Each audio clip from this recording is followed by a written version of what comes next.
sejahtera bagi kita semua.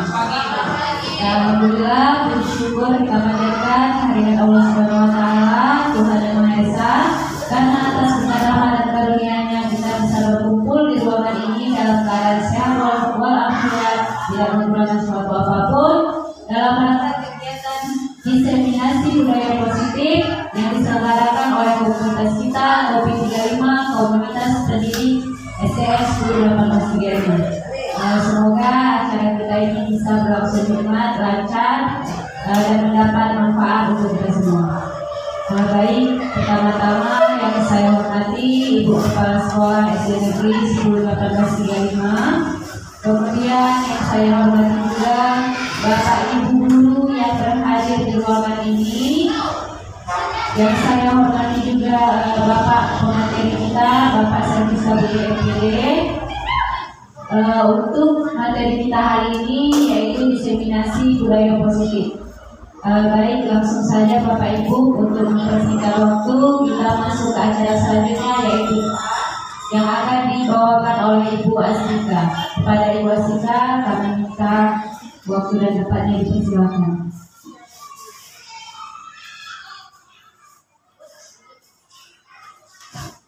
Bapak Ibu, mari kita berdoa menurut agama dan kepercayaan kita masing-masing.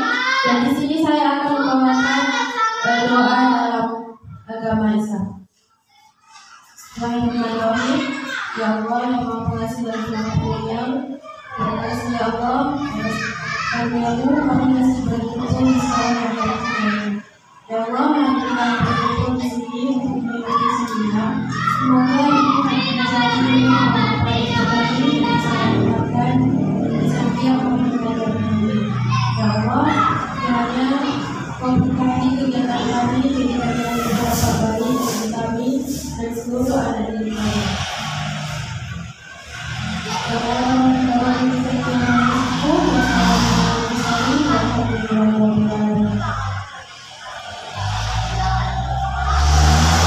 Allah, terima kasih kepada Ibu Astika. Kemudian acara selanjutnya yaitu pengantar yang akan dibawakan oleh Ibu Kepala Sekolah kita, Ibu Novayanti SPD. Kepada Ibu kami persilakan dan dihormati.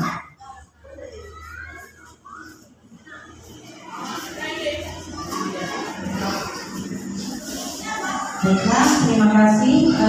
Di sini saya sangat bangga kepada Bapak Ibu Guru yang sudah melaksanakan kompel kita ini. Kiranya kompel kita ini bisa berjalan secara rutin, tidak hanya sekali kita laksanakan. Di mana kompel kita ini adalah satu komunitas guru-guru, tenaga pendidik dan pendidik. Ya, jadi kesatuan di dalam tim ini tujuannya untuk berbagi. Jadi berbagi praktik baik, berbagi pengalaman baik di kelas maupun di dalam mengajar. Bagaimana cara mengajar kita yang efektif? Itu yang akan kita bagikan di sini. Hal-hal apa saja yang menjadi kendala di dalam kelas? Apa-apa saja yang harus kita perbuat supaya pembelajaran kita sampai kepada siswa. Jadi inilah tujuan kompel kita ini dibuat, supaya kompel kita ini bisa kita laksanakan secara rutin. Yang sudah kita tetapkan adalah kita melaksanakan setiap hari Selasa 3 minggu sekali. Ya, jadi mudah-mudahan untuk bulan berikutnya bisa kita laksanakan. Walaupun sebentar, saya harap ini bermanfaat. Ya, jadi mungkin sekarang Bapak ini menjadi pembicara. Jadi bulan depan gantian kita. Jadi disinilah wadah kita untuk belajar, sama-sama kita belajar supaya kita mampu berbicara di depan, mampu berinteraksi. Jadi nanti dilihat warga seperti itu ya, masyarakat khususnya. Guru-guru 35 itu bukan hanya bagus di sosial media, tetapi bagus juga di dalam melaksanakan pembelajaran di sekolah, gitu ya. Jadi mudah-mudahan ini menjadi titik awal kita untuk lebih meningkatkan kinerja kita, kompetensi kita ya. Karena ini kita bukan hanya berkompetensi di antara kita guru, keluar sekolah. Kalau bisa kita maju untuk memenangkan kompetensi di kecamatan sekolahnya. Karena nama kita sudah harum ya di kabupaten ya. Jadi inilah sambutan dari saya. Semoga Bapak Ibu guru khususnya Pak Bukit ya, yang sudah melanglang buana senantiasa keluar masuk hotel dalam arti belajar, dalam arti kompetensi, berbagi. Jadi inilah saatnya Bapak Ibu berbagi kepada kita. Ini ilmu yang mahal, kita tidak perlu bayar. Kita hanya perlu bertanya di mana kita tidak mengerti ya Bapak Ibu. Jadi terima kasih Bapak sudah mau berbagi pada hari ini.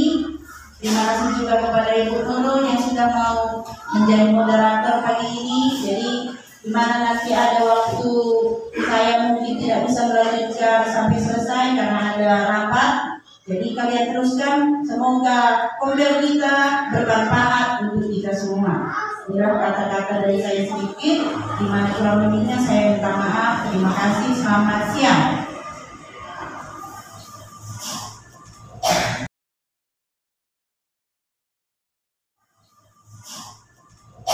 Baik, terima kasih untuk Ibu Kepala Sekolah. Langsung saja ya Bapak Ibu, kita masuk ke inti kegiatan kita saat ini pada hari ini, yaitu diseminasi atau penyebaran pemahaman budaya positif yang akan disampaikan oleh pemateri kita, yaitu Bapak Servisa Bukit FPD. Kepada Bapak kami persilahkan dengan segala hormat. Baik, terima kasih buat Ibu Nurul yang sudah menjadi moderator sekalian host ya pada acara kegiatan diseminasi budaya positif di Kombel kita, Kopi 35. Nah, jadi Bapak Ibu kita ada Kombel, komunitas belajar. Namanya adalah Kopi 35, komunitas belajar, komunitas pendidik SDN 101835 Bingkawan, Kecamatan Sekolahgi. Nanti bisa kita follow di PMM kita masing-masing. Bagi yang belum follow, tapi sampai saat ini saya lihat sudah mencapai 145 ya, 145 pengikut. Nah, mudah-mudahan daripada bisa bertambah. Ya, terima kasih ya Ibu. Baik, nah selanjutnya materi kita hari ini Bapak Ibu adalah diseminasi budaya positif. Nah, jadi apa sebenarnya diseminasi ini? Ini adalah penyebaran luasan atau pengimbalasan Bapak Ibu. Ya, jadi di sini materi budaya positif ini sudah dipelajari di modul guru penggerak. Nah, makanya diseminasikan buat kita semua. Agar nanti tujuannya apa? Kita bisa membentuk budaya positif di kelas kita, di sekolah kita. Agar pembelajaran kita semakin berpihak pada murid. Seperti yang disampaikan oleh Dewantara. Pembelajaran itu adalah menuntut murid untuk membentuk orangnya. Agar mereka mencapai kebahagiaan yang setinggi-tingginya dan keselamatan hidup. Baik, selanjutnya yang kedua. Baik, tujuan diseminasi budaya positif pada kegiatan Kopel kita hari ini, melalui kegiatan diseminasi budaya positif, saya ingin berbagi pemahaman budaya positif dengan Bapak Ibu. Ini berbagi pengalaman penerapan budaya positif yang telah saya lakukan di kelas. Nah, dengan harapan dapat menggerakkan Bapak Ibu untuk menerapkan budaya positif di kelasnya masing-masing, sehingga terwujudnya murid yang berkarakter profil pelajar Pancasila. Tentunya kita masih ingat ya, profil pelajar Pancasila: beriman dan bertakwa kepada Tuhan Yang Maha Esa dan beramal mulia, berkebinekaan global, berpikir kritis, gotong royong, mandiri dan kreatif. Nanti akan kita bahas pada sesi ini. Baik, latar belakang kegiatan ini adalah seiring dengan pendapat dari Ki Hajar Dewantara untuk menuntut tumbuh kembangnya program anak didik dalam mencapai kebahagiaan dan keselamatan hidup yang setinggi-tingginya, baik sebagai individu maupun anggota masyarakat. Nah, itu tujuan pendidikan menurut Ki Hajar Dewantara. Nah, dengan menerapkan budaya positif ini, kita dapat membantu tumbuh kembangnya karakter murid kita, ya, sehingga memiliki motivasi baik secara intrinsik dari dalam hati maupun ekstrinsik dari pengaruh luar, sehingga kita akan mengetahui bagaimana perilaku kontrol kita dalam mengajar, posisi kontrol kita sebagai guru. Ya, dan tentunya nanti tujuannya kelas ini dengan profil pelajar Pancasila, dengan keyakinan kelas, tindakan yang dilakukan oleh murid didasari oleh keyakinannya sendiri, sehingga terbentuk motivasi intrinsik, ya, dan pada akhirnya terbentuklah profil pelajar Pancasila. Adapun materi kita hari ini Bapak Ibu ada 6, ya, walaupun 6 jangan kita suntuk-suntuk kali, relax saja. Ya. Yang pertama adalah disiplin positif dan nilai-nilai kebajikan yang universal. Yang kedua, teori motivasi hukuman, penghargaan dan restitusi, keyakinan kelas, kebutuhan dasar manusia, posisi kontrol dulu, dan segitiga restitusi. Ada hal yang baru kita dengar di sini, Bu, Pak? Ada Pak ya? Kira-kira dari Pak sendiri apa hal yang baru dari sudut materi ini, Pak? Restitusi. Baru dengar Bapak ya? Baik. Ibu yang lain, ada hal yang baru kira-kira dari topik kita hari ini? Bu Sophie, apa itu Bu? Segitiga restitusi, sama dengan Pak sendiri. Nanti akan kita bahas nih. Segitiga restitusi apa sih sebenarnya? Ya, ini bukan sama seperti segitiga sama kaki, sama sisi, bukan. Ini terkait nanti pembentukan budaya positif. Nah, oke, next. Next Bu, disiplin positif dan nilai-nilai positif. Nah, ini kegiatan pemantik kita Bu. Coba lihat kanan kiri kita ada pasangan tempat duduk kita ya. Nah, kegiatannya apa? Anda adalah A, Bapak Ibu adalah A. Ya, kita pilih yang sebelah kanan dulu A. Misalnya Pak sendiri nanti A, Ibu Helena A, Ibu Sophie A, Ibu Putri nanti A dengan Ibu ini nanti ya. Dan nanti Bu Astika juga A dengan Ibu Elsina nanti ya. Oke, baik. A tugasnya adalah mengepalkan salah satu tangan.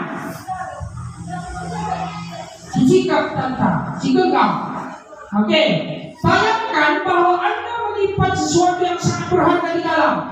Entahkah Bapak Ibu simpan di dalam emas, entahkah Bapak Ibu disimpan di dalam pin ATM-nya. Nah, bayangkan, ya kita bayangkan. Anda perlu menjaga benda tersebut sekuat tenaga, karena begitu pentingnya untuk kehidupan Anda. Tugas rekan Anda B di sebelah kiri. Tugas B, Ibu yang di sebelah kiri dan Bapak yang di sebelah kiri ya. Mencoba dengan segala cara untuk membuka kepala tangan Anda. Teman Anda B boleh membujuk, boleh menghantik, mengintimidasi, memarahi, menggoda, menggelitik, bahkan menawari Anda uang agar bersedia membuka kepala tangan Anda. Baik, coba kita perhatikan sekarang Bu, Pak. Ayo, goda-goda bapaknya Bu. Nah, goda ibunya Pak. Boleh. Kira-kira dikasihnya dibukanya nggak tangannya itu? Coba Ibu sendiri. Goda ibu sapinya dia dibukanya kepala tangannya. Coba Ibu Ropita goda Ibu Putri. Kasihnya nggak buka yang di tangan itu? Karena ada barang berharga di situ. Coba Pak. Nggak usah ragu. Ayo. Dikasihnya apa Pak? Boleh dipaksa, boleh ditawari duit. Boleh ditawari duit. Saya tahu tinggal berbuka. Ayo. Siapa yang berhasil buka? Ada yang berhasil? Bayangkan memang yang berharga itu pada tangan Anda Bu. Pak, dikasihnya Bu? Enggak dikasihnya. Ibu dikasihnya? Kasihnya Bu? Enggak. Udah ditawari duit pun gak dikasih. Saya mengalihnya. Oke, Ibu Elina. Udah ditawari duit Pak, udah gak dikasih. Nah, baik. Kira-kira Bu, kenapa Ibu gak kasih tadi? Kenapa Bu? Silakan, ayo.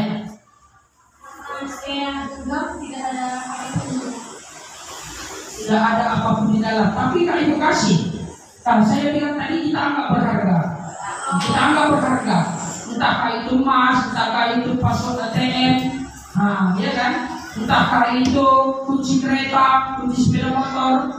Baik, tapi tidak dikasih tadi Bu ya. Oke, Ibu tadi terbuka tangannya Bu. Tidak dikasih, kira-kira kenapa Ibu? Ini punya saya Pak. It's mine, punya saya. Pak sendiri. Kenapa gak dikasih Pak? Karena ini sangat berat. Oke, kita tepuk tangan dulu. Nah, itulah dia esensinya. Ada yang berharga di kepala tangan itu. Coba kita lihat.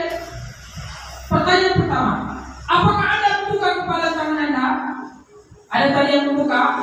Ada ya Bu ya. Baik. Mengapa Anda tidak membuka? Karena sudah disampaikan tadi, Pak Sembiring sesuatu yang berharga. Ibu itu tadi posisikan ini milik saya.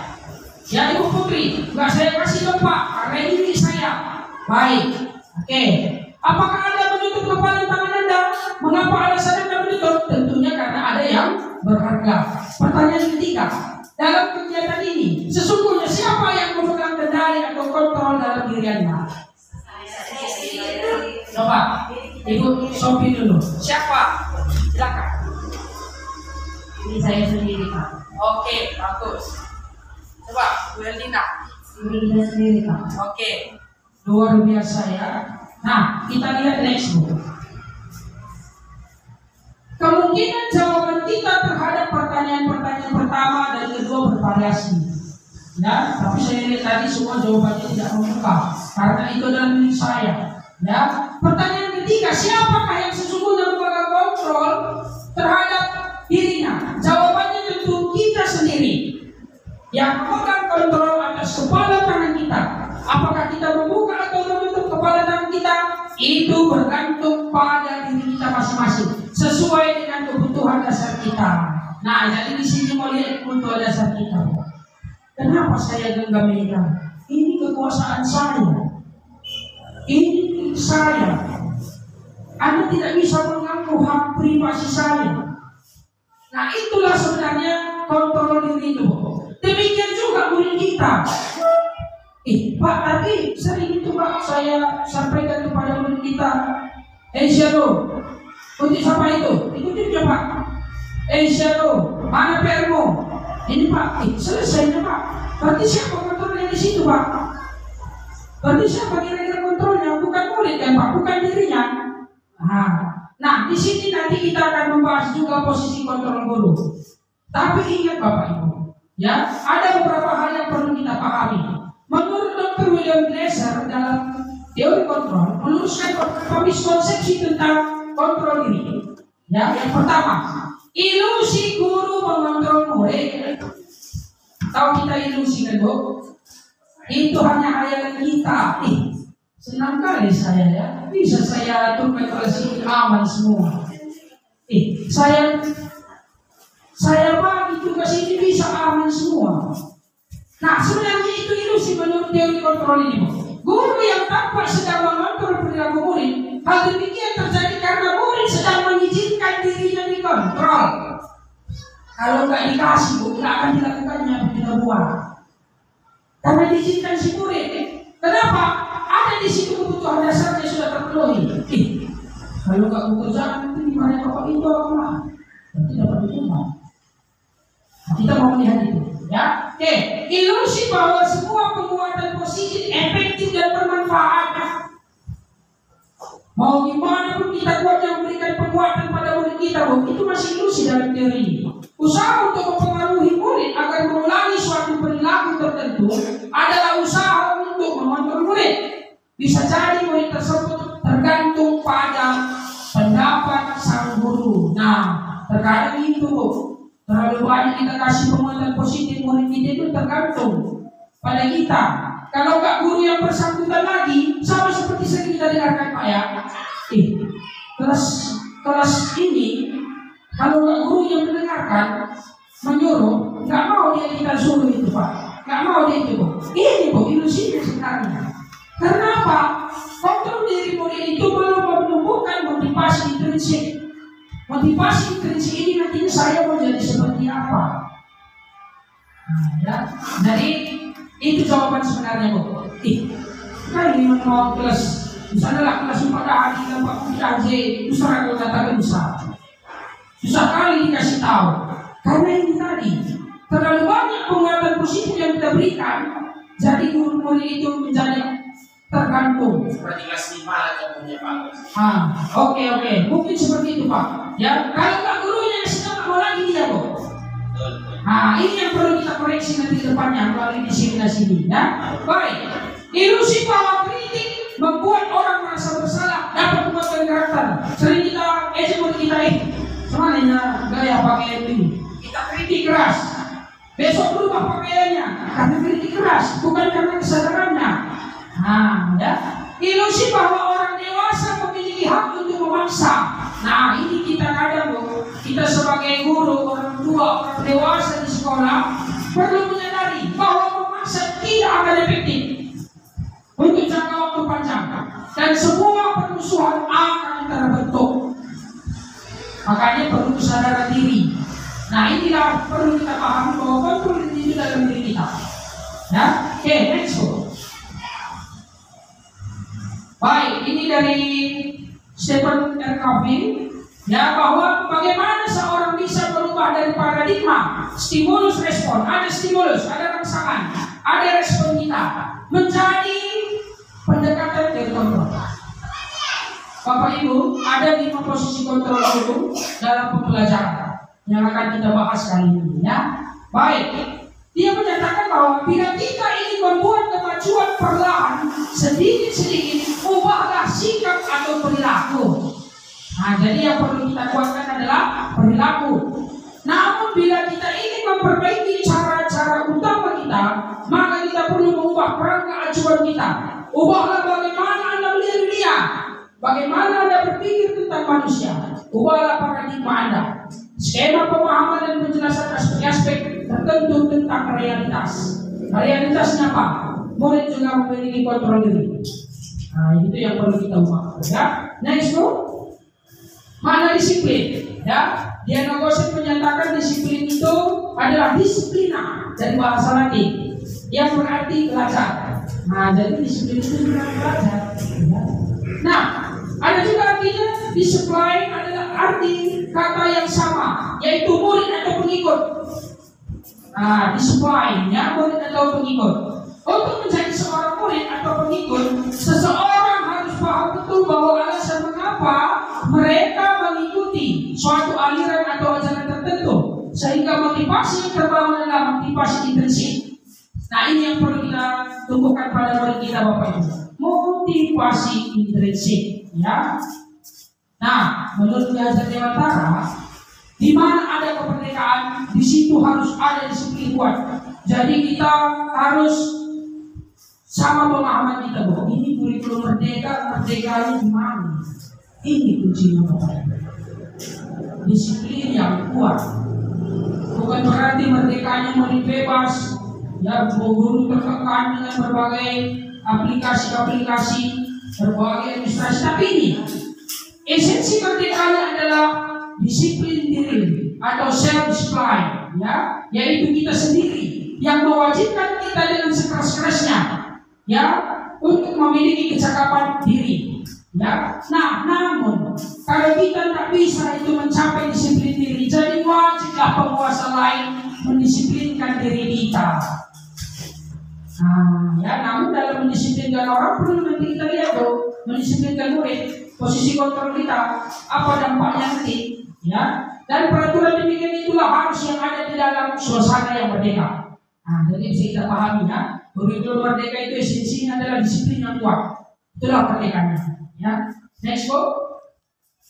Dalam hal ini Ki Hajar menyatakan bahwa untuk mencapai kemerdekaan atau dalam konteks pendidikan saat ini, untuk menciptakan murid yang merdeka, syarat utamanya harus ada disiplin yang kuat.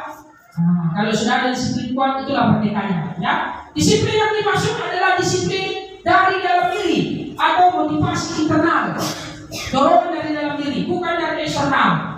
Maka kita memerlukan pihak lain untuk mendisiplinkan kita atau motivasi eksternal karena berasal dari luar, bukan dari dalam kita sendiri, ya.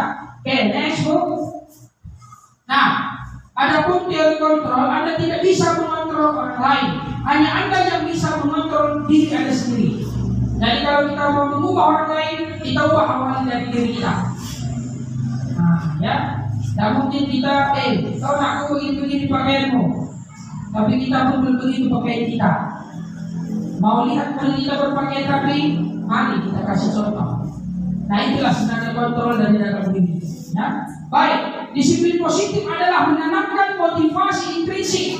Jadi jangan nanti kita bingung, apa sih disiplin positif itu? Menanamkan motivasi intrinsik. Nah, ya, untuk menjadi orang yang merdeka, inginkan dan menghargai diri sendiri dengan nilai-nilai yang mereka percaya. motivasi prinsip, mereka akan tetap berperilaku baik. Nah, ini Bu. Kalau sudah motivasi intrinsik yang muncul, perilaku baik itu akan muncul secara otomatis. Karena dia sudah sadar, oh, kalau saya memiliki motivasi intrinsik, saya disiplin positif, berarti saya akan menjadi orang yang berharga. Oke, baik, next. Sementara sebagai pendidik tujuan kita adalah, ini Bu ya, menciptakan anak-anak yang memiliki disiplin diri sehingga mereka bisa berperilaku dengan mengacu pada nilai-nilai kebajikan universal dan memiliki motivasi intrinsik, bukan ekstrinsik. Kalau sudah ada motivasi intrinsik, berarti itulah kurikulum merdeka itu, ya. Serta mereka bisa bertanggung jawab terhadap apa yang dilakukannya. Nah, ini nanti kita kaitkan dengan segitiga restitusi. Next, Bu. Apa saja nilai-nilai kebajikan universal? Baik, kita lihat. Nilai-nilai kebajikan adalah sifat-sifat positif, sifat-sifat cukahuli, ya, yang merupakan tujuan mulia yang ingin dicapai setiap individu.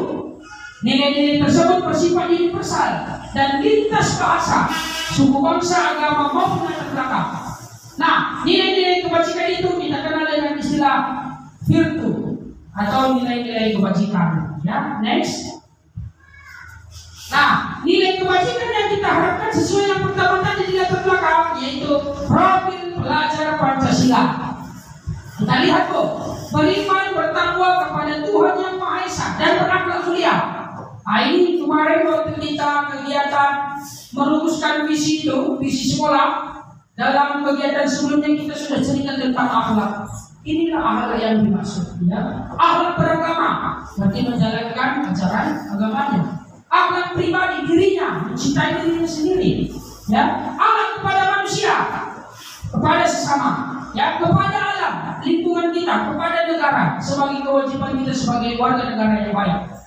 Berkebinekaan global, mengenal dan menghargai budaya. Nah, kemarin sudah kita rancang dalam visi kita itu, mengenal dan menghargai budaya, komunikasi dan interaksi antar budaya, refleksi dan tanggung jawab terhadap pengalaman, berkeadilan sosial. Bagaimana dengan gotong royong, kolaborasi seperti kegiatan kita ini Bapak Ibu? Kita sudah membangun kolaborasi yang baik di Kompel kita, Kopi 35.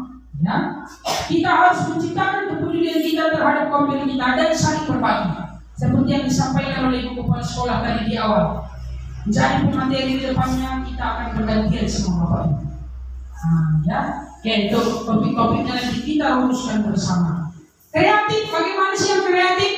Menghargai gagasan orang lain, menghasilkan gagasan yang orisinil, ya. Bernalar kritis, dapat memperoleh dan memproses informasi, menganalisis dan mengevaluasi penalaran, ya, dan mandiri, memahami diri, ada rasa ingin tahu, ada rasa tanggung jawab, mau bertanya, dan mengetahui regulasi diri, aturan diri, ya. Baik, next.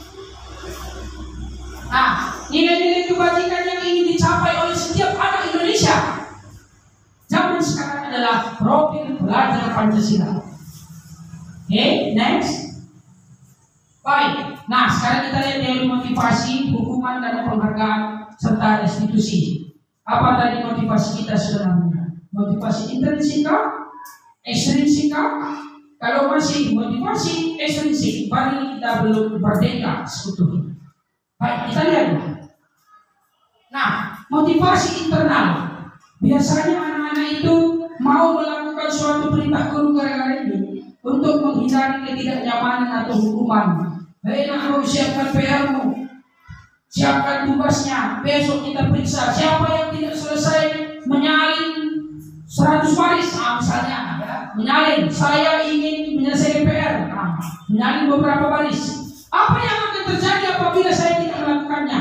Kira-kira kok, kalau ada murid kita tidak melaksanakan instruksi atau perintah kita, biasanya Pak Supiri bagaimana Bapak sampaikan? Kita akan memberikan sanksi atau hukuman yang ada batasnya, batas lingkungan sekolah. Baik, Bapak ini bilang memberikan hukuman. Jadi itu sampaikan. Ya, oke. Kalau Ibu Supiri, biasanya biasanya Bu kalau siswa nggak melaksanakan tugas? Nah, Di setrap Ibu ini, kalau Pak Henry, biasanya Pak? Ya, kalau nggak dilaksanakan begitu tugasnya? Hukuman, Pak. Oke, hukuman ya. Baik, rata-rata hukuman Bu ya. Baik, sebenarnya mereka mengerjakan tugas itu karena menghindari hukuman, bukan dari dalam dirinya, bukan kesadaran dirinya untuk menyelesaikan tugas. Selesaikanlah ini, nanti dihukum Pak Henry pulang keliling lapangan 20 kali. Sampailah, ya, untuk mendapatkan imbalan dari orang lain atau penghargaan. Apa yang akan saya dapatkan apabila saya melakukannya? Pernah begitu kita loh. Saya mengerjakan kinerja PMM sampai 100%, biar dapat status SPMM misalnya. SPMM Bu, sarjana PMM. Baik, kira-kira saya tanya ini Ibu Elisna dulu. Kira-kira Bu, kalau kamu rajin datang setiap hari tepat waktu membariskan barisan, motivasinya apa di situ Bu? Masuk kepada pengontrol diri dari Pak supaya anak disiplin.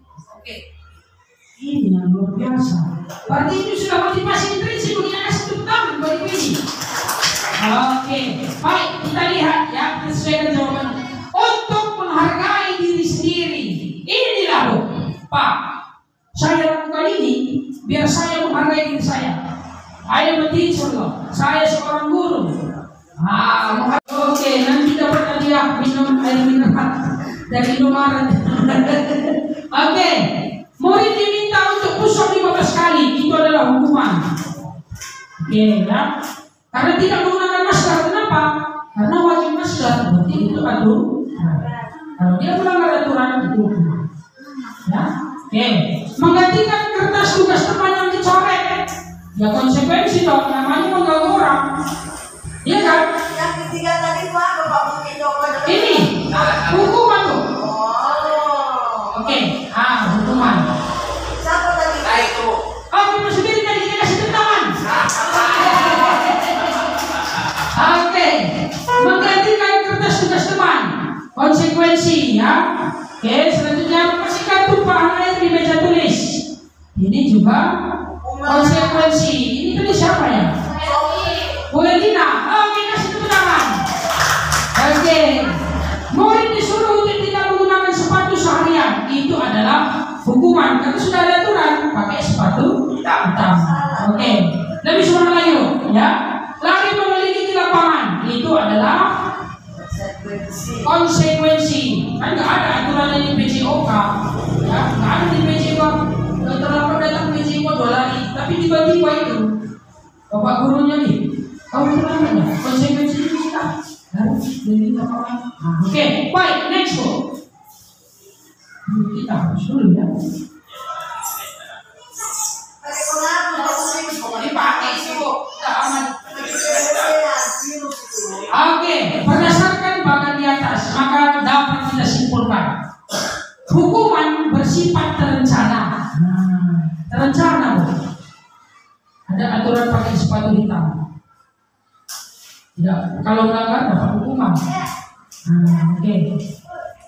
Atau tiba-tiba, ya, anak atau murid tidak tahu apa yang akan terjadi dan tidak dilibatkan murid dalam membuat hukuman itu. Kan nggak diskusi. Kamu nggak pakai sepatu hitam, nggak didiskusikan mau pilih hukuman yang mana, kan tidak. Dikasihnya pula pilihan hukuman, tidak. Kalau hukuman langsung ya. Hukuman bersifat satu arah dari pihak guru yang memberikan, dari murid hanya menerima, tidak ada diskusi. Ya, jadi itu hukuman. Next Bu. Nah, kita lihat ini perbedaannya. Hukuman sesuatu yang menyakitkan harus terjadi.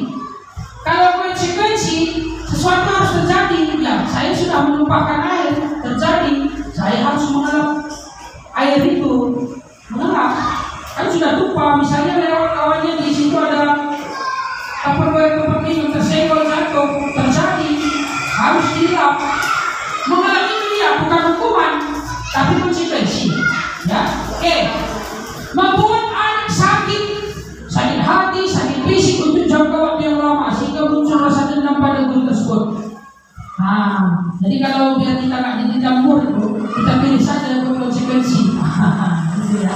Oke, membuat anak merasa tidak nyaman dalam jangka waktu pendek. Di lapnya air itu tadi, sebentar saja dia tidak nyaman. Pas selang itu yang mungkin sedikit rasa malu. Ya, anak membenci kedisiplinan. Jadi dengan menghukum bukan menghasilkan suatu disiplin. Karena itu masih motivasi eksternal. Ya, anak menghargai disiplin. Dan disuruh dia mengapel tadi, Bu, di lapnya air itu, dia sudah menghargai, besok-besok sudah pulang dia lewat. Sudah pulang dia lewat. Ya, mendorong anak menyakiti diri sendiri. Ya, tentu ya, diberi hukuman pasti menyakiti diri sendiri. Mendorong anak agar mudah menyesuaikan diri. Nah, kalau lagi ruangan padat, lewat di depan orang tua, dia pamit. Konsep diri yang buruk. Orang yang dihukum pasti merasa dirinya buruk, merasa dirinya gagal. Ya, konsep diri yang baik. Seperti tadi lewat yang di dalamnya air yang tumpah itu, aku sudah menjaga kebersihan. Dan kalian perhatikan kelas ini, biar kalian lari atau di dalam kelas. Anak belajar untuk menyembunyikan kesalahan, ngelak dia, Bu. Kalau sudah dapat hukuman pasti ngelak. Kau pasti begini kan? Enggak, Bu. Kau pasti mengganggu kawannya kan? Enggak, Bu. Enggak sengaja tadi. Josie, kau kan tadi kawan bukan? Mengelak dia. Anak belajar untuk mematuhi peraturan, marah, merasa bersalah, dipermalukan karena dihukum. Dari keliling lapang. Kalau dulu sering kita lihat itu anak itu masih hormat bendera, Pak. Sekarang nggak kita temukan lagi ya. Baik. Kehilangan hak. Iya, kehilangan hak. Misalnya ada murid kita yang belum selesai sudah waktu istirahat. Dia kehilangan hak untuk istirahat sejenak. Selesaikan dulu tugasnya baru istirahat. Itulah konsekuensi dan hukuman, perbedaannya. Ya. Nah, sekarang apa restitusi? Next. Restitusi itu berkaitan dengan nilai-nilai yang tertanam di dalam diri. Restitusi itu upaya untuk memperbaiki diri agar kembali ke kelompok menjadi orang yang tidak merasa gagal atau orang yang merasa berhasil. Ya, contohnya, ketika seorang guru sudah tidak menerapkan nilai kejujuran dalam kesehariannya, maka dalam pengambilan keputusan sebagai pemimpin pembelajaran bisa saja lebih mengutamakan kepentingan pribadi dibandingkan tanggung jawabnya. Ini perlu cepat ini nilai-nilai ini. Udahlah, kasih aja nilai-nilai di sini. Seperti itu ya. Namun jika guru tersebut memegang teguh nilai kejujuran dan meyakini bahwa setiap keputusan yang diambil harus dipertanggungjawabkan, maka ketika mengambil keputusan sebagai pemimpin pembelajaran tetap akan berpegang teguh pada keyakinan. Sekarang Bapak Ibu, kita sudah dikenal dengan istilah pemimpin pembelajaran.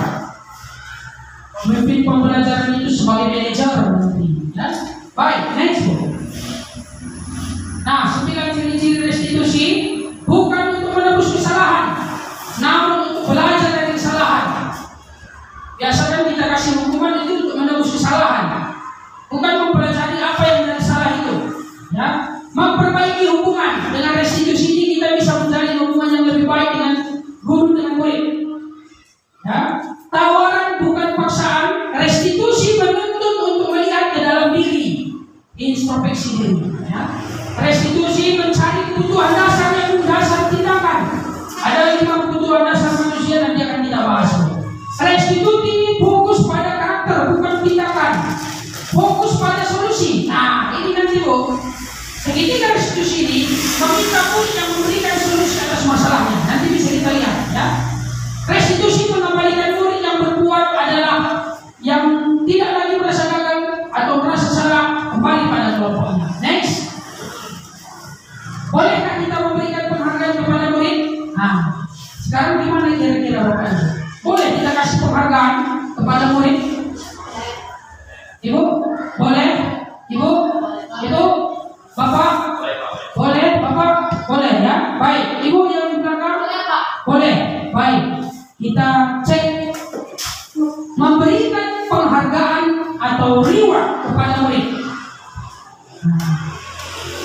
Alfikon mengungkapkan bahwa baik penghargaan maupun hukuman adalah cara-cara mengontrol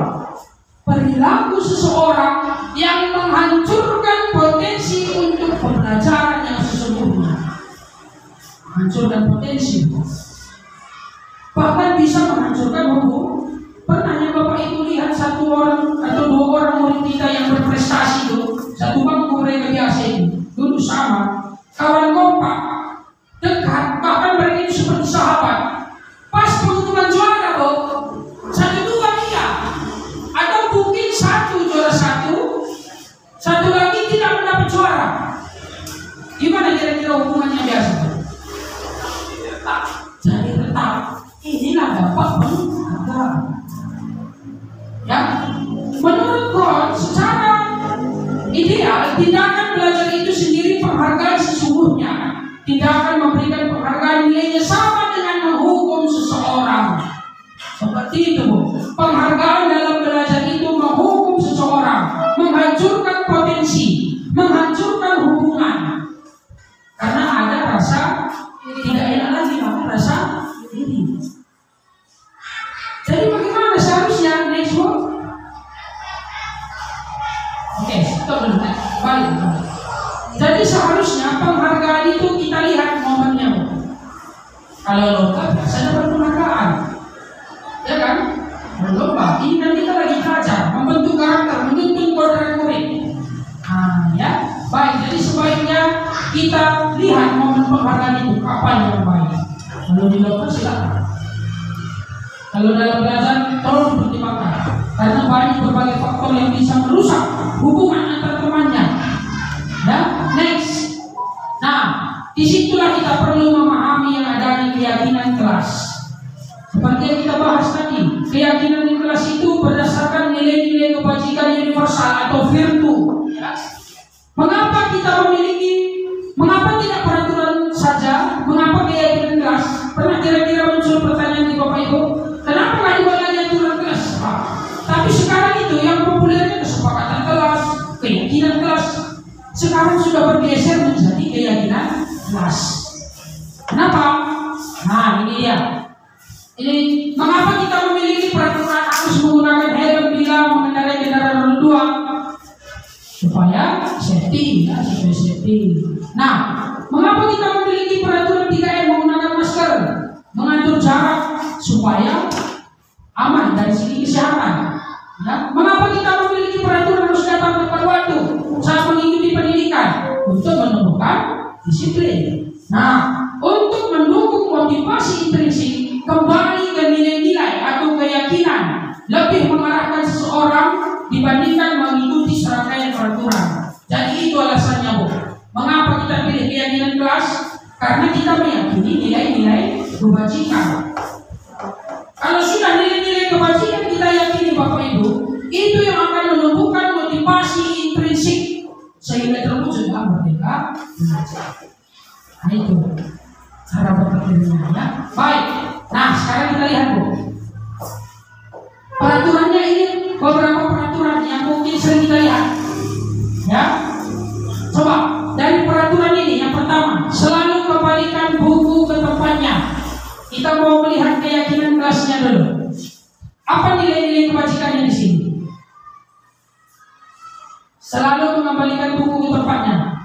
Nilai-nilai kebajikan yang tadi sudah kita bahas, ada profil pelajar Pancasila, disiplin, menghargai teman, bertanggung jawab, berpikir kritis. Kira-kira nilai kebajikannya apa? Nanti kita simpulkan ini, Bu. Ayo, apa kira-kira? Bertanggung jawab. Oke, bertanggung jawab. Kita tuliskan di sebelahnya, Bu.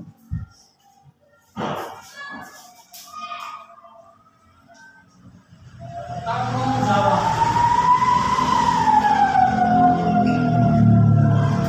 Baik, dilarang mengganggu orang lain. Apa, Bu? Nilai kebajikannya.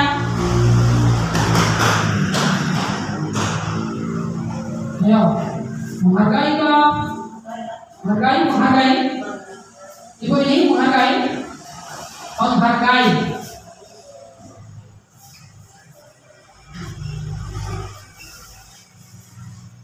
Hadir di sekolah 15 menit sebelum pembelajaran dimulai. Disiplin. Oke, disiplin. Dilarang melakukan kekerasan. Bu.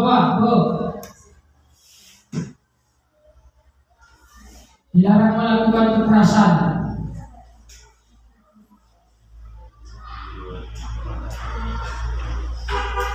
Kira-kira apa? Peringatan. Oke, kita tulis, nanti kita cek. Oke, berganti atau menunggu giliran. Disiplin. Oke. Gunakan masker. Apa nilai kewajibannya di situ? Menghargai. Coba kita tulis. Kesehatan gimana kira-kira, Pak? Iya. Kesehatan juga ya. Jangan berlari di kelas. Nah, oke, kita cek. Oke. Nah, ini dia. Benar yang pertama, Bu. Bertanggung jawab. Nilai kewajibannya ini. Itulah dia di kelas. Oke. Tidak akan mengganggu. Menghormati orang lain. Menghargai. Ya, sama. Hadir 15 menit. Menghormati orang lain. Kan dihormati orang lain daripada terlambat. Ya. Oke. Tidak akan melakukan kekerasan. Keselamatan. Oke. Dan menghormati orang lain. Berganti atau menunggu giliran, menghormati orang lain dan melatih kesabaran. Kasih sabar, ya. Gunakan masker, kesehatan, bahkan keselamatan. Ya. Oke, jangan berlari di kelas, keselamatan dan keamanan. Kan aman seperti yang tadi kita ceritakan, ada botol Tupperware disenggol, jatuh, pecah, airnya tumpah. Ya. Oke, bagaimana sebenarnya nilai kewajiban ini? Next. Oke. Next dulu. Oh.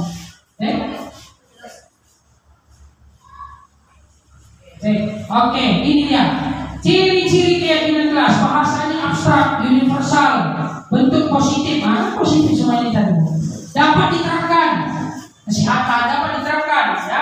Curah pendapat, ya. Baik, sekarang kita mau melatih bagaimana membentuk disiplin keyakinan kelas. Mundur dulu. Baik.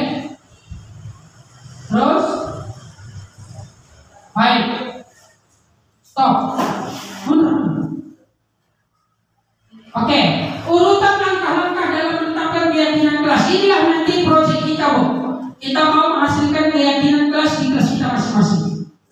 Ya, yang pertama berdiskusi memunculkan peraturan-peraturan yang perlu ditaati warga kelas. Nanti kita kerjakan. Dua, mengubah peraturan menjadi kalimat positif. Ketiga, menyarikan peraturan menjadi keyakinan kelas. Coba next, Bu. Peraturan kelas. Apa peraturan yang ingin kita buat, Bu? Pak? Menjaga kebersihan kelas.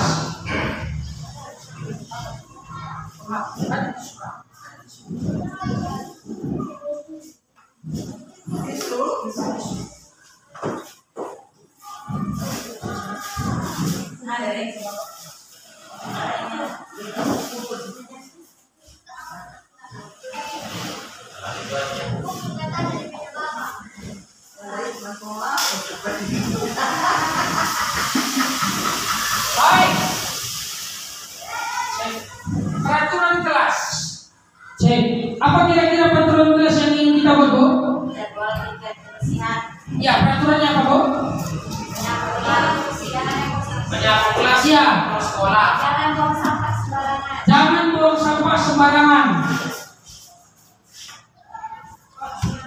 Mana cintanya tadi, Pak?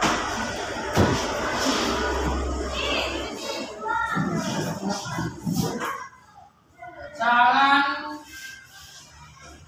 buang sampah sembarangan.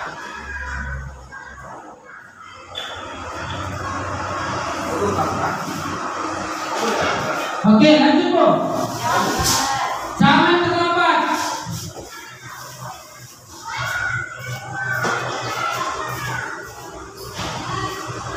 Lagi, Bu, Pak. Jangan ribut di dalam kelas. Jangan ribut di dalam kelas.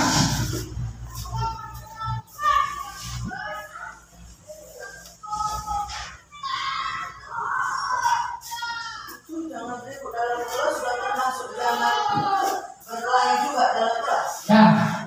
Dilarang makan-makan di kelas. Dilarang makan-makan di kelas. Jangan makan dalam kelas. Dilarang makan.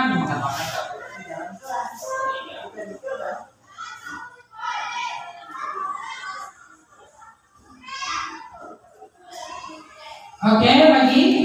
Larang merusak barang-barang di dalam kelas. Dilarang merusak barang-barang di dalam kelas. 5 saja kita berdua. Banyak Pak. Dilarang membuka sepatu di kelas.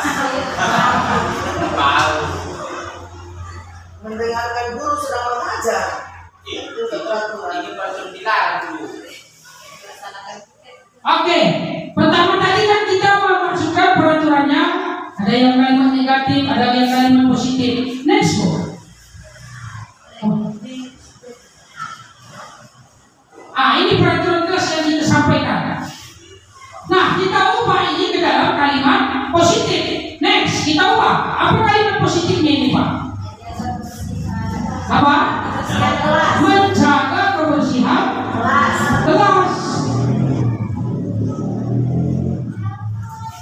Ini katanya. Ya.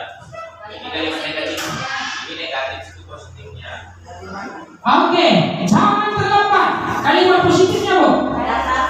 Hadir tepat waktu. Iya.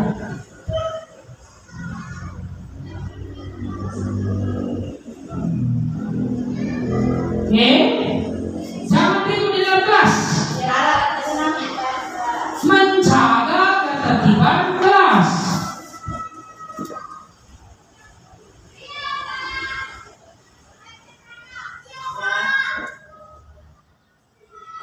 Oke, ini dilarang makan-makan di dalam kelas.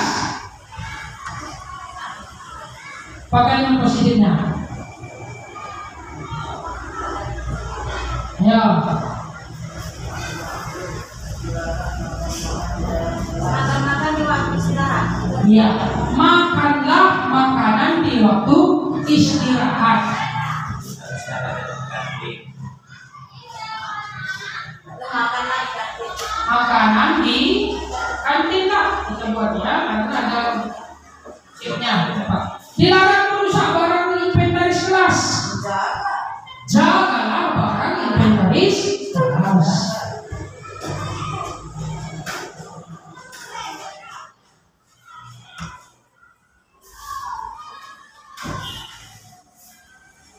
Oke, inilah kalimat positifnya Bapak Ibu. Nah, dari kalimat positif ini next, kita mau melihat nilai kebajikannya apa di sini. Ayo, Bapak Ibu, nilai kebajikan dari menjaga kebersihan kelas.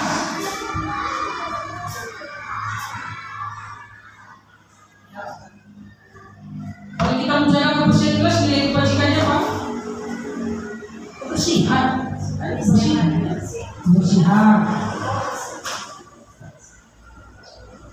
Kesehatan juga kan bisa. Boleh. Karena nilai kebajikan ini apa ya? Kesehatan. Ya. Saya PPDSR.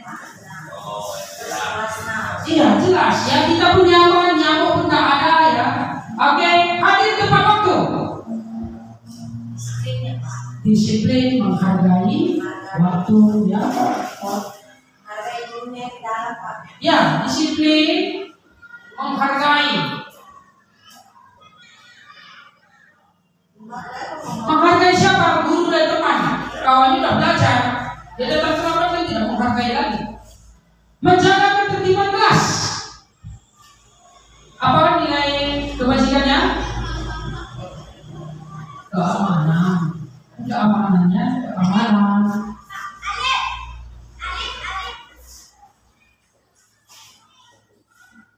Oke, makanlah makanan di kantin. Disiplin, tanggung jawab, ya, menghargai, ya.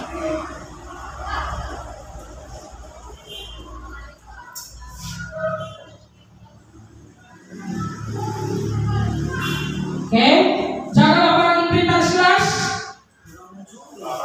Tanggung jawab, ya, keamanan, berdagang. aman.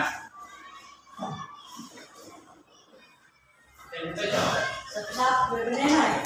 Ya, oke, inilah nilai-nilai kebajikannya Bapak Ibu. Jadi nanti Bu, diharapkan kita membuat ini di kelas kita, membuat keyakinan kelas. Ya, kita akan membuat keyakinan kelas diawali dari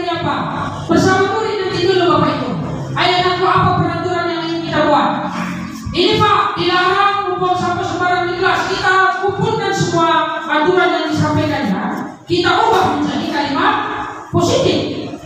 Dari kalimat positif itu inilah keyakinan kelas, karena sudah memiliki nilai-nilai kebajikan. Nah, nanti kita buat bersama murid kita di kelas, baru kita tulis di karton, kita tempel di kelas kita. Jadi saat murid kita Bapak Ibu, misalnya bomnya sampah sembarangan di kelas, sambil kita track bomnya, kita panggil dia. Dan aku, apa nilai keyakinan yang sudah kita sepakati? Bersihkan Pak. Bagaimana yang kamu lakukan? Melanggar atau tidak? Ya, tidak sesuai dengan keyakinan Pak. Baik. Apa yang bisa kamu lakukan untuk memperbaiki sikap kamu? Kita tanya sendiri. Jadi landasan kita sudah keyakinan kelas, bukan lagi peraturan, bukan lagi. Kamu sudah melanggar peraturan. Peraturan di sekolah kita itu jangan buang sampah sembarangan. Itu aturan. Sekarang kita keyakinan. Keyakinan kita apa lagu? Kebersihan Pak. Keyakinan itu muncul dari mana? Dari dalam diri atau motivasi intrinsik. Kalau sudah motivasi intrinsik yang bekerja, itulah yang dikatakan dengan merdeka. Ya, oke, next book. Baik, inilah ciri-ciri kalimat abstrak itu tadi, ya, ciri-cirinya Bapak Ibu. Baik, kita lanjut.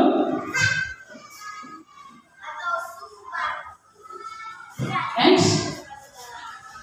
Baik, semua ini bisa kita laksanakan jika memenuhi kebutuhan dasar manusia. Apa saja itu? Next. Yang pertama itu kasih sayang dan rasa diterima. Itu sudah pasti. Kita butuh kasih sayang dari teman kita, dari pasangan hidup, murid kita juga demikian kok. Dia butuh rasa diterima, kekuasaan, dia ingin menguasai dirinya. Ya, demikian juga dengan kita. Selanjutnya bertahan hidup. Dia pasti kita semua ingin bertahan hidup, makanya kita coba untuk survival. Kita coba untuk mengkonsumsi makanan dan gizi dan segala macamnya. Kebebasan, dia ingin bebas, tapi kita membuat kontrolnya. Itulah yang kontrolnya menjadi keyakinan kelas. Ya. Selanjutnya kesenangan, kegembiraan. Semua butuh rasa gembira, ya. Kita butuh rasa happy. Setiap tindakan yang dilakukan murid memiliki alasan tertentu. Murid kita melanggar atau tidak melakukan keyakinan pasti ada alasannya. Inilah alasan itu. Saya diganggunya, tapi kekuasaannya hilang. Saya diganggu si Ketma tadi Pak, sehingga saya berantem sama si pacar. Kenapa? Karena dia kehilangan rasa kekuasaan. Kekuasaan itu diganggu. Rasa diterima aku tidak ada lagi. Di kelas aku tidak memiliki kawan. Jadi rasa kasih sayang tidak ada lagi. Itu makanya sering tindakan manusia itu beralasan. Alasannya ini kebutuhan dasar hidup ini. Ya, ini 5 kebutuhan dasar hidup. Rasa diterima, kekuasaan, tahan hidup, kebebasan dan kesenangan. Next. Nah, inilah 5 posisi kontrol dari seorang guru. Mari kita cek. Nah, yang pertama guru sebagai penghukum. Pasti kita sering ini Bapak Ibu. Saya juga masih sering itu. Ya, penghukum. Guru membuat murid merasa bersalah. Jangan lagi itu. Malu Bapak itu membuat merasa bersalah, murid merasa bersalah. Oke. Sebagai teman, mungkin kita terlalu sering akrab sama kawan kita, sama murid kita. Lama-kelamaan dia hanya fokus pada kita, seperti yang pembahasan kita di awal tadi Pak. Kalau Kak gurunya yang bilang, nggak didengarkannya lagi. Karena posisi guru sering dibuat menjadi merasa teman. Oke, pengontrol atau pemantau. Kamu sudah salah, melanggar peraturan.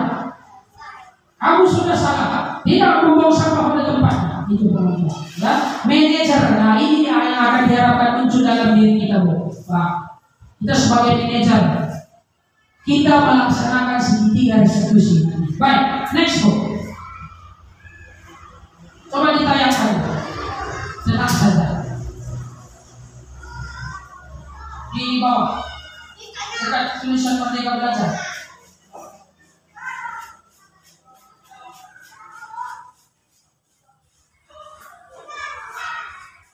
Muncul.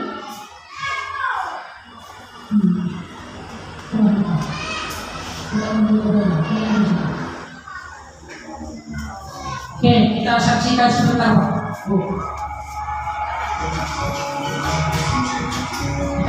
pimpin pembelajaran. Salam bahagia Ibu dan Bapak Guru hebat.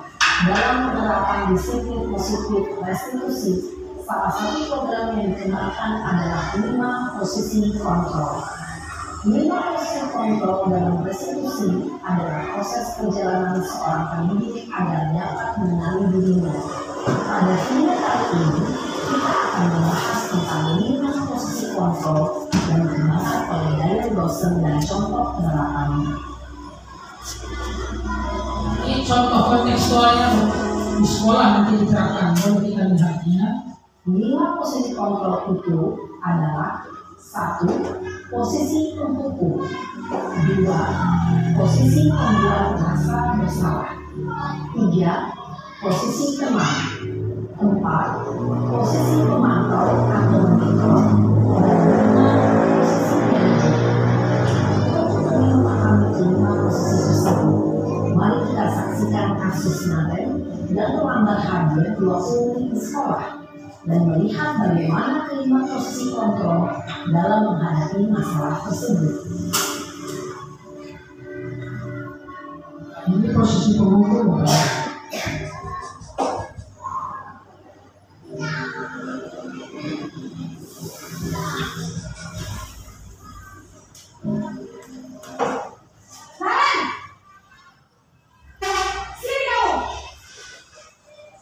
Ada suaranya kuat ya.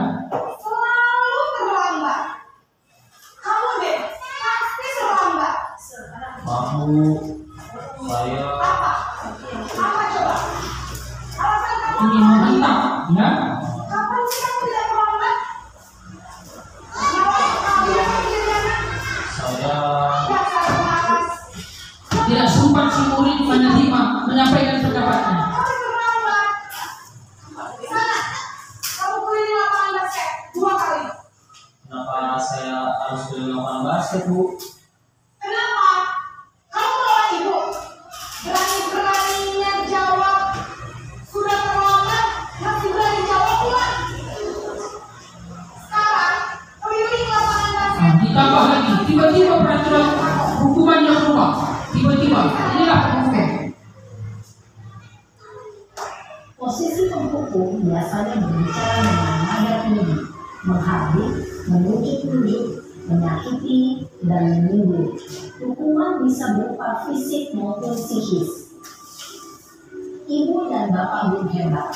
Dampak yang terjadi pada murid ketika guru berada pada posisi penghukum adalah murid cenderung akan memberontak, bahkan menyimpan dendam. Selama 20 menit. Iya benar, konsekuensinya demikian. Jadi nanti jam 9.30 istirahat, kamu harus tinggal di kelas, kerjakan tugas tambahan untuk material kamu ya. Baik, Bu.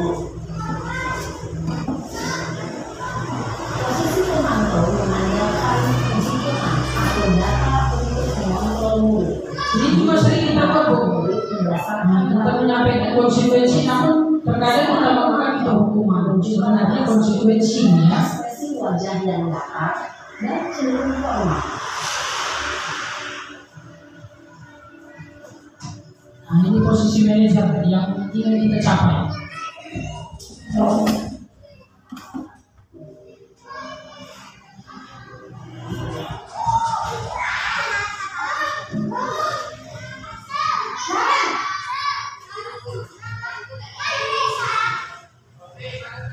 Selamat pagi, Bu. Selamat pagi Naren. Kamu, saya terlambat. Ya, sekolah masuknya jam 10, sekarang sudah jam 10.20. Jadi sekarang bagaimana ini, Naren? Maaf, Bu. Saya lupa saya semalam. Baiklah, menurut kamu, sekolah yang mana yang perlu dilakukan? Nah, ini yang ditanya, keyakinan sekolah apa yang perlu ditingkatkan? Bukan peraturan mana yang kamu langgar, teman-teman. Apakah Naren yakin polisi saling mengurangi tersebut? Ya, Bu. Saya meyakinnya. Apakah Naren bersedia yang perbaikan masalah keluarga? Di sini ya, Bu. Nah, ditanya kesediaan, apa dilakukan? Saya coba untuk tidak lupa menyetel alarm saya, Bu. Baik, kalau Naren mau jawab,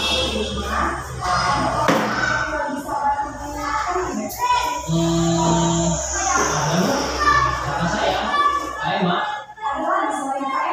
Selain Kak Emma, ada ibu saya. Baik.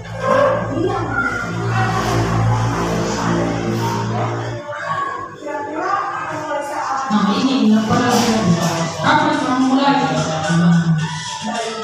Jadi Naren akan secara alami untuk bangun besok pagi dan akan diingatkan oleh kakak dan ibu dan Naren adalah menjadi program Naren agar tidak terlambat satu lagi. Tidak ada. Baik, Naren. Terima kasih untuk bersama kami. Sekarang kamu boleh kembali ke kelas untuk belajar. Baik Bu, terima kasih. Posisi manajer adalah posisi kontrol yang disarankan untuk membimbing murid memiliki sikap disiplin yang positif, yaitu murid yang mandiri, bertanggung jawab, dan dapat mengerjakan bersama. Tujuan dari posisi ini adalah agar murid dapat berefleksi atas tindakannya. Guru akan dengan terus memberikan pertanyaan-pertanyaan bermakna, sehingga membuat murid dapat belajar dari kesalahannya dan mencari sebuah solusi untuk menyelesaikannya. Ibu dan bapak guru hebat setelah mengamati. Baik, nah itu tadi sekilas videonya Bapak Ibu. Bagaimana posisi penghukum, pembuat merasa bersalah, teman, pemantau, dan manajer. Ya, dampak-dampaknya sudah kita cek tadi. Next terus.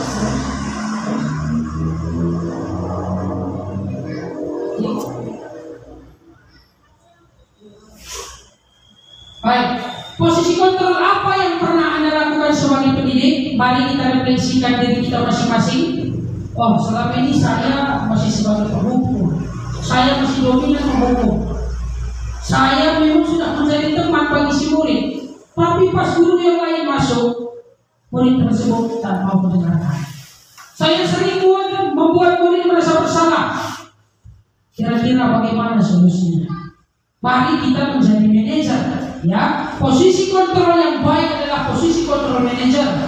Posisi di mana guru berbuat sesuatu bersama dengan murid. Ya, mempersilahkan murid mempertanggungjawabkan perilakunya, mendukung murid agar dapat menemukan solusi atas permasalahannya sendiri. Jadi Bapak Ibu, kita beruntung sebagai guru SD, ini bisa kita gali dari sekarang pada murid kita. Sehingga karakternya bisa pelan-pelan kita latih, sehingga karakter itu nantinya menjadi motivasi intrinsiknya. Oh, saya harus menjadi murid yang baik. Saya menjadi murid yang disiplin. Saya menghargai teman. Saya bertanggung jawab. Itu kalau sudah memiliki pasti intrinsik. Next. Baik, ini materi terakhir Bapak Ibu, segitiga restitusi. Segitiga restitusi adalah sebuah pendekatan untuk menciptakan disiplin positif. Ya, segitiga restitusi ini menjadi salah satu memberikan kesempatan bagi kita untuk menggali solusi dari murid. Jadi solusi masalah murid itu kita gali dari solusi murid itu sendiri. Seperti sinar tadi, apa yang bisa kamu lakukan Naren untuk mengatasi masalah ini? Bu, saya akan menyetel alarm saya. Lebih tepat waktunya untuk bangun. Baik, siapa yang bisa membantu Naren? Kakak saya. Selain itu siapa lagi Naren? Ibu saya. Nah, jadi solusi semua dari si murid. Ya, next Bu. Nah, 3 tahapan segitiga restitusi. Yang pertama, menstabilkan identitas. Kedua, validasi tindakan yang salah dan menyayangkan keyakinan. Jadi untuk menerapkan segitiga restitusi ini Bapak Ibu, kita harus membuat keyakinan jelas dulu. Nah, nanti di PMM juga ada tentang budaya positif. Bisa kita jadikan aksi nyata kita ini Bapak Ibu. Ya, next Bu. Nah, menstabilkan identitas. Tujuannya membuat murid yang merasa gagal karena berbuat salah menjadi positif terhadap dirinya. Nah, seperti sinari tadi, semakin tergiah-giah dia Bapak Ibu, semakin semangat dia untuk memberikan solusi atas masalahnya. Guru berkata, berbuat salah itu hal yang manusiawi. Karena kita manusia, ya. Tidak ada manusia yang sempurna. Bapak juga pernah berbuat salah, ibu juga pernah berbuat salah. Kita pasti pernah berbuat salah. Kalau kamu menyalahkan dirimu sendiri terus menerus, apakah kamu bersikap baik pada dirimu? Nah, ini bisa kita gali pada muridmu. Jadi kalau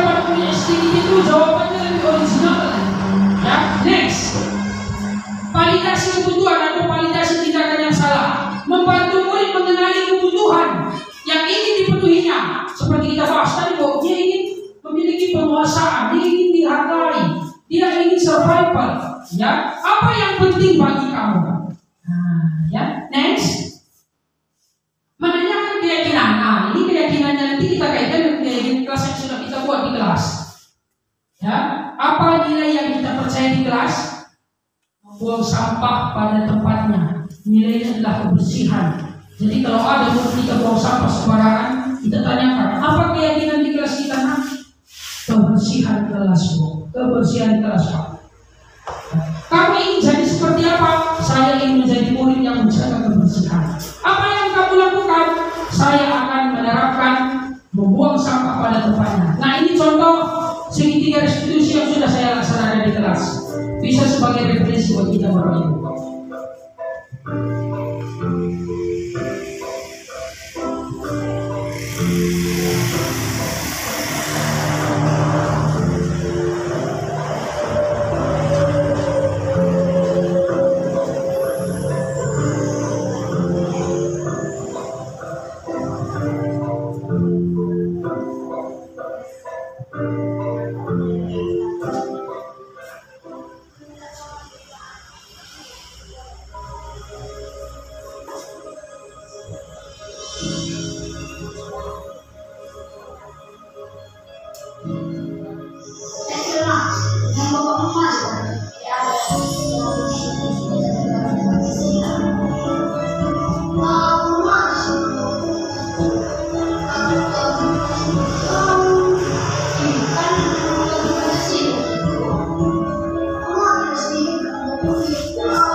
Ini kasus kedua, ada 2 kasus di sini saya ambil.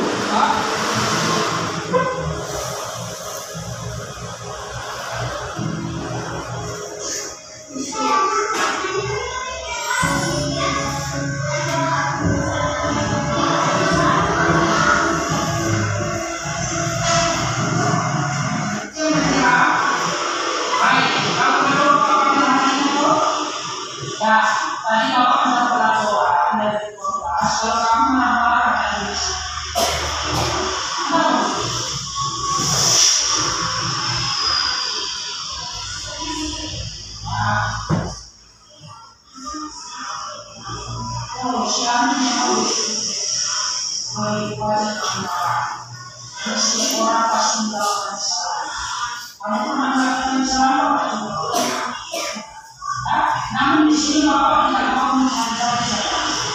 Apa di sini orang tidak solusi yang masalah. Solusi yang dimaksud itu segitiga restitusi. Penyelesaiannya tetap dari kita. Apa kira-kira yang bisa kamu lakukan untuk mengatasi masalah ini? Menurut dengan sopan, kamu bisa melaksanakan. Baik, Bapak yakin kamu bisa melaksanakan dengan baik. Dan juga kawan dengan sopan agar mereka senang. Baik, selamat melaksanakan. Terima kasih.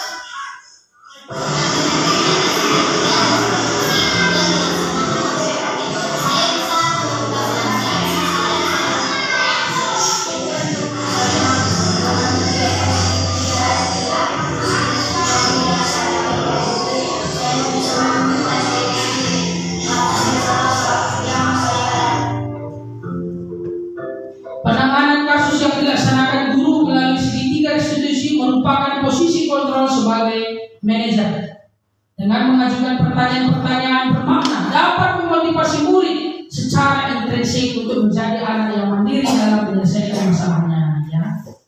Oke, baik. Terima kasih Bapak Ibu.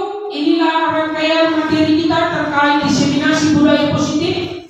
Saya harap Bapak Ibu semakin memahami mengapa pentingnya menumbuhkan disiplin positif di dalam diri murid, sehingga kita sebagai guru mengenal posisi kita sebagai apa kita untuk membentuk budaya disiplin positif pada murid. Dan saya harapkan dan juga Kompel kita berharap bahwa Bapak Ibu guru nanti bisa menyusun keyakinan kelas di kelas masing-masing, yang kita akan saling berkolaborasi. Nanti kita bisa diskusikan kapan kita di kelas ini, kapan kita di kelas ini. Nanti sama-sama kita menyusunnya agar nanti keyakinan kelas ada semua di kelas, dan nanti akhirnya kita bisa membuat keyakinan sekolah. Nah, itu seperti yang disampaikan Ibu Kepala Sekolah tadi. Goalnya adalah keyakinan kelas dan keyakinan sekolah. Terima kasih Bapak Ibu. Saya demikian, inilah penyampaian materi kita pada hari ini. Mudah-mudahan bisa bermanfaat untuk kita dan menjadikan pembelajaran lebih bermakna ke depannya. Selanjutnya saya berikan kepada Ibu Moderator. Terima kasih. Baik Bapak Ibu, pemaparan materi yang luar biasa sekali ya dari Pak Servisa Sukupin FPD. Boleh kita kasih aplaus sekali ya. Oke baik, jadi dari pemaparan materi ini kita sebagai guru diharapkan bisa menjadi manajer ya, kontrol manajer untuk murid-murid kita di kelas, dengan membuat kesepakatan kelas, keyakinan kelas, sehingga bisa menumbuhkan motivasi intrinsik, motivasi internal ya dari murid-murid kita, dan juga menumbuhkan disiplin positif untuk siswa-siswi kita semua di sini. Baik, untuk sesi selanjutnya Bapak Ibu, yaitu sesi tanya jawab. Mungkin dari Bapak Ibu ada yang ingin bertanya, kami persilahkan. Bu Putri. Baik, silakan berdiri Bu. Saya ingin bertanya Bu, apa yang kita lakukan untuk mewujudkan disiplin positif di kelas? Baik Pak, ini mau lanjut pertanyaan selanjutnya atau menjawab pertanyaan? Jadi jawab saja langsung. Oh jawab ya. Apa Baik. yang kita lakukan untuk menemukan memunculkan disiplin positif di kelas seperti itu Pak? Baik, terima kasih Bu Putri buat pertanyaan yang luar biasa ya. Ini kalau kita menumbuhkan disiplin positif di kelas itu tentunya kita awali dari dengan membentuk keyakinan kelas. Nah, keyakinan kelas inilah menjadi modal dasar kita menghadirkan nilai-nilai kebajikan yang nantinya menjadi motivasi intrinsik di dalam murid. Nah, keyakinan kelas ini bagaimana caranya? Sudah ada tadi tahap-tahapannya. Kita buat peraturan, kita cari peraturan, kita sarikan menjadi kalimat positif, dan kita sarikan peraturan itu menjadi keyakinan kelas dengan nilai-nilai kebajikan di dalamnya. Dan pelan-pelan itu kita laksanakan sedikit restitusi di kelas kita, agar murid kita menjadi murid yang mandiri, bisa menemukan solusi atas masalahnya sendiri dengan bimbingan guru tentunya. Itu, terima kasih. Bagaimana Ibu Putri apakah sudah Puas. Baik, selanjutnya ada lagi Bapak Ibu yang ingin bertanya? Oh, Ibu Novita. Baik, Ibu Novita. Ya. Silakan ya. Saya mau bertanya buat Pak Bukit. Ya, pertanyaan saya, mengapa kita harus menjadi manajer sebagai guru? Mengapa kita menjadi manajer sebagai guru? Baik, langsung saja Pak. Kenapa kita harus menjadi manajer ya Pak? Baik, kenapa kita harus menjadi manajer? Istilah manajer sudah populer di lingkungan pendidikan, bukan hanya lagi di perusahaan ya. Seperti yang kita bahas tadi, ada 5 posisi kontrol guru. Yang paling baik adalah posisi kontrol guru sebagai manajer. Kenapa menjadi manajer? Karena seorang manajer itu menerapkan segitiga restitusi, melakukan menstabilkan identitas dan memvalidasi tindakan salah sesuai dengan kebutuhan dasar manusia, dan melakukan menanyakan keyakinan kelas, goalnya keyakinan kelas. Jadi itulah alasannya mengapa kita menjadi manajer. Terima kasih. Gimana Ibu Novita? Ya, jadi goalnya ini untuk membuat keyakinan keras ya Pak? Ya, betul sekali. Ya, jadi diharapkan kita semua setelah diseminasi ini bisa membuat keyakinan kelas di kelas kita masing-masing, bisa menjadi guru dengan kontrol manajer di kelas kita masing-masing. Mungkin itu saja untuk hari ini Pak. Mungkin dari Bapak Ibu ada yang mau merefleksikan hasil diseminasi kita hari ini, Bapak Ibu boleh dipersilakan dengan baik, maju saja Pak, bersama kita di depan. Ibu, iya silakan maju saja Bu. Sebagai kegiatan penutupan dari kegiatan diseminasi ini, mari di sini Pak. Bu di sebelah kanan Bu Nur.